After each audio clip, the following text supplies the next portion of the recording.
गोवर्धन ब्रज में कैसे आए और गिरिराज गोवर्धन की उत्पत्ति कैसे हुई, गिरिराज जी उत्पन्न कैसे हुए, उत्पन्न हुए सो ठीक, फिर ब्रजमंडल में कैसे आगमन हुआ गिरिराज गोवर्धन का, इसकी कथा आज हम लोग दूसरे अध्याय में श्रवण करेंगे। ठीक है।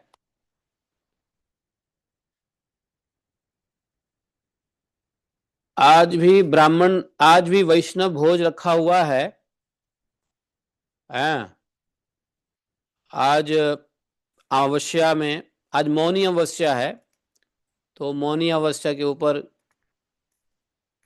एक दुबई के भक्त ने अपने भाई के शरीर छोड़ने के और उनके कल्याण के लिए वैष्णव भोज रखा है, तो वो भी है आज, मुझे वहां भी जाना है। फिर भी थोड़ा आधा घंटा पढ़ लेते हैं,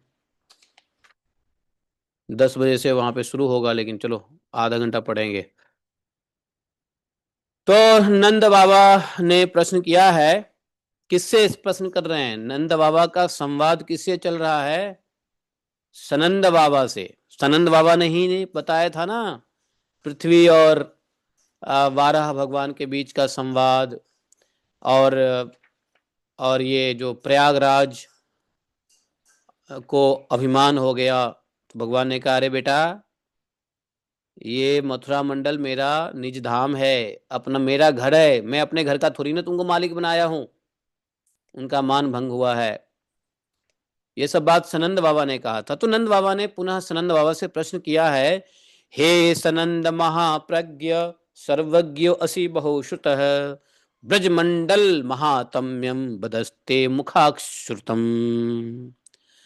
देखो, बहुश्रुत है, आप आप बहुश्रुत हैं। बहुश्रुत कौन, जो खूब कथा सुनता है उसको बहुश्रुत कहते हैं। जो व्यक्ति खूब शास्त्र पुराण को सुनता है, कथा सुनता है, उसको बोलते हैं बहुश्रुत। आप सर्वज्ञ हैं, सब जानते हैं। क्यों जानते हैं, क्योंकि आप बहुश्रुत हैं। जो व्यक्ति सुनेगा नहीं, वो क्या समझेगा, क्या जानेगा। तो बोले कि आप महाप्रज्ञ हैं, ज्ञानी हैं, सर्वज्ञोसी, सब कुछ जानते हैं, क्योंकि आप बहुश्रुत हैं, आपने बड़े संत महात्माओं के मुख से कथाएं सुनी है। अब हमें ब्रजमंडल का महात्म्य का वर्णन सुनना है आपके मुख से। हैं, गिरी गोवर्धनो नाम तस्य उत्पत्ति च मे वद, कस्मादेनम गिरिवरम गिरिराजम वदन्ति। ये जो गिरी गोवर्धन नाम का आपने पर्वत बताया है, जो प्रसिद्ध है, हाँ, वृंदावन में, ये उत्पत्ति कैसे हुई, हाँ, यह मुझे बतलाइए। हैं, और इस गिरी श्रेष्ठ गोवर्धन को लोग गिरिराज क्यों कहते हैं। पर्वत तो गोवर्धन है, लेकिन गिरिराज क्यों कहते हैं। हाँ, ये बताइए। यमुनेयम नदी साक्षात कस्मात् लोकात् समागत तस्मात् महतम्य च वद मे त्वमसि ज्ञानिनं वरः। ये साक्षात यमुना नदी किस लोक से यहाँ आई है, उसका महत्म्य भी मुझसे कहिए। हैं, क्योंकि आप ज्ञानियों के शिरोमणि हैं, ज्ञानी नाम वरह। सनंद जी बोले, एकदा हस्तनपुरे भीष्मं धर्मभृतां वरं प्रपच्छ पांडुरथम तम जानानाम चानुशृण्वताम। बोले, एक समय की बात है। सनंद जी बोले, एक समय की बात है, हस्तिनापुर के महाराज पांडु ने धर्मधारियों में श्रेष्ठ श्री भीष्म जी से यही पूछा था। तो उनके उस प्रश्नों में भीष्म जी ने जो जवाब दिया, उसको बहुत से लोगों ने सुना था। उसी समय भीष्म जी ने जो उत्तर दिया, वही मैं यहां सुना रहा हूं। साक्षात परिपूर्णतम भगवान श्री कृष्ण, जो असंख्य ब्रह्मांडों के अधिपति, गोलोक के नाथ और सब कुछ करने में समर्थ हैं, जब पृथ्वी का भार उतारने के लिए स्वयं इस भूतल पर पधारने लगे, तब उन जनार्दन देव ने अपनी प्राण बल्लभा राधा से कहा, भगवान कृष्ण ने राधा से कहा, राधाम प्राह प्रिय भीरु गच्छ त्वमपि भूतले। हे प्रिय राधा, तुम मेरे वियोग से भयभीत रहती हो, तुम हमसे अलग नहीं रहना चाहती हो और हमको पृथ्वी पे जाना पड़ेगा, तुम भी भूतल पर चलो। राधा जी बोली, यत्र वृंदावनम नास्ति न यत्र यमुना नदी, यत्र गोवर्धनो नास्ति तत्र में न मनः सुखम। राधा बोली, हे प्राणनाथ, जहाँ वृंदावन नहीं है, जहाँ जमुना नदी नहीं है, जहाँ गोवर्धन पर्वत नहीं है, वहां मेरे मन को सुख नहीं मिल सकता। सनन जी कहते हैं, नंदराज, राधा की यह बात सुनकर स्वयं श्रीहरि ने अपने धाम से 84 कोस विस्तृत भूमि, गोवर्धन पर्वत, यमुना नदी को पृथ्वी पर भेजा। गोलोक धाम का कितना जमीन है? 84 कोस भूमि को पृथ्वी पे भेजा, जिसमें गोवर्धन है, यमुना नदी है। उस समय 84 कोस विस्तार वाली गोलोक की सर्वलोक वंदिता भूमि 84 वनों के साथ यहाँ आई है। देखो, 24 वनों के साथ आई है। तो वास्तव में ये मथुरा मंडल में 24 वन है, 24 वन है। तो गोलोक में 24 वन हैं, 12 मुख्य हैं जिसको द्वादश कानन कहते हैं। उसके अलावे 12 उपवन है, वन 12 है, उपवन 12 है, टोटल 24 वन है। और ये 84 कोस में विस्तार है। और 84 कोस की परिक्रमा करना अर्थात साक्षात गोलोक वृंदावन की 84 कोस की भूमि विस्तार का परिक्रमा करना। कल हम बरसाने गए थे तो एक ब्रजवासी कह रहा था कि हमने 84 कोस की यात्रा नहीं करी, हमको मोटरसाइकिल से करने की इच्छा है, पैदल नहीं कर पाएंगे, मोटरसाइकिल से करेंगे। हमने कहा चलो, तो बात हुई, चलो ठीक है, होली के बाद चलेंगे मोटरसाइकिल से परिक्रमा। कल्याण सिंह प्रभु, आप भी चलोगे मोटरसाइकिल से परिक्रमा 84 कोस? हमें आपकी याद आई, हमने वहां कह दिया एक और ब्रजवासी है वो भी चलेंगे। कल्याण सिंह प्रभु है क्या? कल्याण सिंह प्रभु कहाँ गया? हाँ, कल्याण सिंह है ना, कल्याण सिंह प्रभु। तो बरसाने में एक ब्रजवासी ने कहा, तो हमने कहा चलो। तो कब चलना है? तो हुआ कि होली के बाद चलना है 84 कोस। हमने भी एक नई स्कूटर ली है, तो उससे सोच रहे थे 84 कोस कर लेते हैं। तो आप भी अपनी बाइक निकालो और 84 कोस चलते हैं। 4 दिन में, 4 रात में समाप्त हो जाएगा। जहाँ रुकेंगे वहीं प्रसाद खाएंगे, मधुकरी करेंगे, है कि नहीं? कहीं सो जाएंगे, क्या दिक्कत है? 2 जोड़ी कपड़े लेकर के, मौसम भी ठीक रहेगा, न ज़्यादा न गर्मी है। तो जो लोग आना चाहते हो मोटरसाइकिल से 84 कोस आ जाओ। जी, जब कार से होता है तो मोटरसाइकिल से क्यों नहीं हो सकता है? साइकिल से भी होता है। तो यही 84 कोस है जो भगवान ने राधा रानी के लिए विस्तृत भूमि पृथ्वी पे, जिसमें गोवर्धन है, यमुना नदी है, उसको लाए। भारत पश्चिम दिशि शाल्म द्वीप मध्यतः गोवर्धनो जन्म लेभे पतन्या द्रोणाचलस्य च। बोले, गोवर्धन पर्वत ने भारत वर्ष से पश्चिम दिशा में शाल्मली द्वीप के भीतर द्रोणाचल की पत्नी के गर्भ से जन्म ग्रहण किया। तो ये जो गोवर्धन है, गोवर्धन के पिताजी का नाम है शाल्मली, और द्रोणाचल की पत्नी के गर्भ से जन्म लिए। शाल्मली द्वीप के भीतर द्रोणाचल की पत्नी, तो द्रोणाचल पिताजी हुए।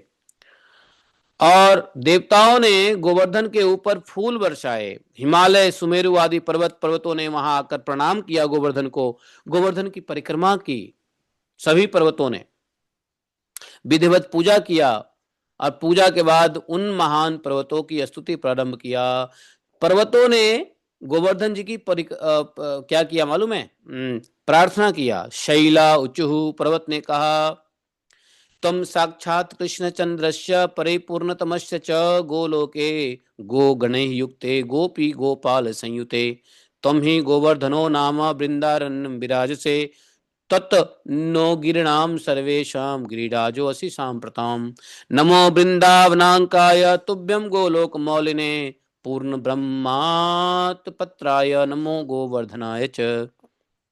बोले गोवर्धन जी, तुम साक्षात परिपूर्णतम भगवान श्री कृष्ण चंद्र के गोलोक धाम में, जहां दिव्य गौओं का समुदाय निवास करता है तथा गोपाल एवं गोप सुंदरियां शोभा पाती है, शोभित होते हैं, तुम ही गोवर्धन नाम से वृंदावन में विराजते हो। इस समय तुम ही वह समस्त पर्वतों में गिरिराज हो। तुम वृंदावन की गोद में समोद निवास करने वाले गोलोक के मुकुटमणि हो और संपूर्ण ब्रह्म परमात्मा श्री कृष्ण के हाथों में किसी विशिष्ट अवसर पर छत्र के समान शोभा पाते हो। तुम गोवर्धन को हमारा सादर नमस्कार है। ये बहुत अच्छा गोवर्धन जी का प्रणाम है। नमो वृंदावंकाय, नमो वृंदावनांकाय, तुभ्यम गोलोक मौलिने, पूर्ण ब्रह्मात पत्राय नमो गोवर्धनाय च। हैं, भगवान के तुम हस्त कमल के ऊपर भी सुशोभित होते हो, ऐसा कहा। तो ये गोवर्धन वास्तव में है कहाँ मालूम है? पूरा मध्य में है। गोवर्धन मध्य में, गोवर्धन से सबकी दूरी बराबर है। गोवर्धन से सबकी दूरी बराबर है। हरे कृष्णा। आ रहे आ रहे आ रहे आ रहे हैं। देखो, ये लोग जो है ना इतना जल्दी प्रसाद करते हैं, अगले बार से इतना जल्दी प्रसाद नहीं करूंगा। टाइम तो यहाँ पर कथा को आगे बढ़ाए या रोके, क्योंकि देखो फोन आ जाता है ना, वो लोग भी इंतजार कर रहे हैं, साधु लोग भी इंतजार कर रहे हैं। हाँ, और साधु लोग मेरे चक्कर में प्रसाद लेट पाएंगे तो गाली देंगे मेरे को, क्योंकि आज साधु को कही, आज सुनो, नारायण महाराज का आविर्भाव दिवस है। तो सभी गौरिया मठ में नारायण महाराज का आविर्भाव, अपीयरेंस डे मनाया जा रहा है। इसलिए जो सबसे बड़ा गौरिया मठ है यहाँ पे गोवर्धन में, बस स्टैंड के पास में गिरिधारी गौरिया मठ, वहां पे बहुत बड़ा भंडारा है आज। आज विशेष करके हमको भी इनविटेशन मिली है, हम भी जाएंगे, क्योंकि नारायण महाराज तो नारायण महाराज ही हैं। तो सुरेश प्रभु आप भी आ जाना, आप उसी गौरिया मठ के सामने से तो जाते हो, सूरसेन प्रभु, तो आप भी पधारिए, ठीक है। तो निमंत्रण हो ना हो, पधारो, सबके लिए बहुत बढ़िया प्रसाद है, पुष्पांजलि है, ऑफर है, सब है। हाँ हरे कृष्णा, आ जाओ।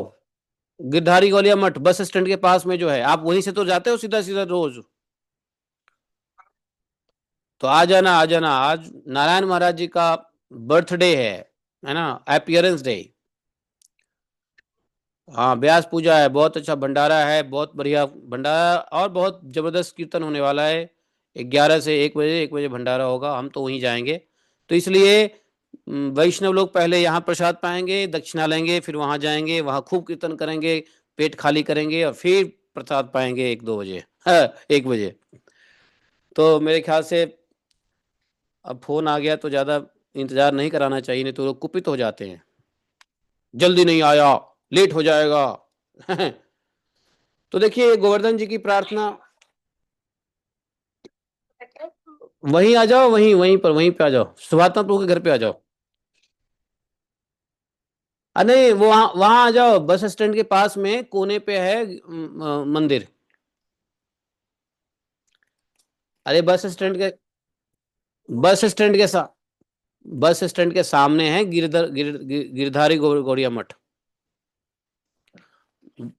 ये होटल सुनो, एक एक वहां पे होटल है, विंगस्टन होटल के सामने। हाँ, विंगस्टन विंगस्टन होटल। हाँ, विंगस्टन होटल के सामने ही है, कोने पे ही है वो, बस स्टैंड के सामने। तो वहां पे बहुत जबरदस्त प्रोग्राम होगा, और नारायण महाराज का व्यास पूजा है, तो बहुत बड़ी बात है, ऐसे छोटे मोटे महाराज नहीं थे वो, है। तो हम लोग वहाँ चलते हैं, फिलहाल यहीं पे रोकते हैं आज के लिए कथा को। गिरिराज जी का हम लोगों ने प्रार्थना सुना है, सनंद बाबा आगे कथा करेंगे, उसको हम लोग कल पढ़ेंगे, है कि नहीं। तो गिरिराज गोवर्धन की जय। गिरिराज जी का जन्म भी हो गया द्रोणाचल की पत्नी के गर्भ से, है ना। तो गिरिराज गिरिराज की दूरी वृंदावन में गिरिराज एकदम सेंटर में है। जो 84 कोस की भूमि है उसके केंद्र में गिरिराज जी हैं और चारों तरफ से 84 कोस की भूमि है गोलोक धाम की। तो इसलिए गिरिराज से सभी दूरी बराबर है। वृंदावन की दूरी, मथुरा की दूरी और केदारनाथ की दूरी, कोशी की दूरी और कहाँ की दूरी कहो सब बराबर आता है। 20 22 25 किलोमीटर के आसपास में सारा कुछ है। तो गोवर्धन सेंटर पॉइंट पे है। ठीक है, तो श्रीमन गर्गाचार्य प्रणीत गर्ग संहिता की जय। तो माता जी गीत गोपी गीत कर लो, मैं तैयार हो जाता हूँ जाने के लिए। जयति ते अधिकम